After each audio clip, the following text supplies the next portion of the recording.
சென்னை மாகாணத்தோட சமூக நீதியோட கண்டினியூஷன் பார்க்கலாம். இதில் பார்த்தோம் அப்படின்னா நம்ம தாமஸ் மன்றோ பற்றி பார்த்துட்டு இருந்தோம். இவரும் பிரான்சிஸ் எல்லிஸும் தான் வந்துட்டு இந்த ஜமீன்தாரி முறை ரயத்வாரி முறைகள் மேலே இருக்கிற ப்ராப்ளத்தை சால்வ் பண்ணுறதுக்காக ஒரு அறிக்கையை வந்து தயார் செய்வதற்காக ஆய்வு நடத்துகிறாங்க.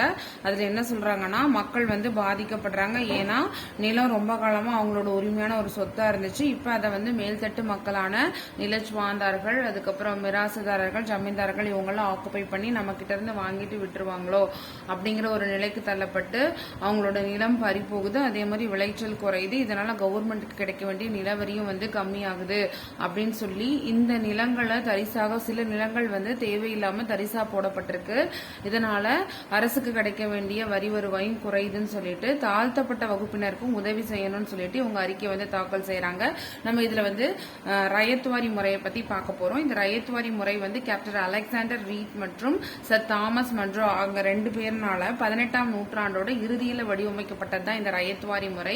இதை பார்த்தோம் அப்படின்னா அப்ப மெட்ராஸ் பிரசிடென்சியோட ஆளுநராக இருந்த தாமஸ் மன்றோ தான் இந்த ரயத்வாரி முறையை 1820 அறிமுகப்படுத்துறாரு.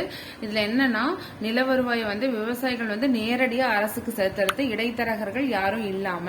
அப்ப இந்த முறையில பார்த்தோம் அப்படின்னா ரயத் அப்படிங்கிறது யாரை குறிக்குதுன்னா, தனிநபர் யார் அந்த நிலத்தை சாகுபடி பண்றாரோ அவரு நிலத்தை விற்கலாம், இல்ல வேற யாருக்காவது மாற்றி கொடுக்கலாம், இல்லைன்னா குத்தகைக்கு விடலாம். இந்த மாதிரி முழு உரிமையும் அவருக்கு கொடுக்கப்பட்டிருந்தது. இந்த ரயத்வாரி முறையை வந்து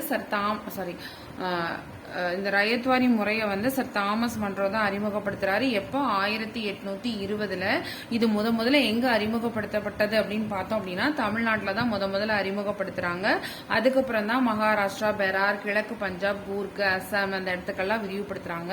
இந்த ரயத்வாரி முறையோட நோக்கம் என்ன அப்படின்னு பார்த்தோம் அப்படின்னா, இதுல வந்து இடைத்தரகர்கள் வந்து யாருமே இருக்கக்கூடாது, அப்படி நேரடியா மக்கள் வந்து அரசுக்கு வரி செலுத்தணும். அதுதான் இந்த முறையோட நோக்கம்.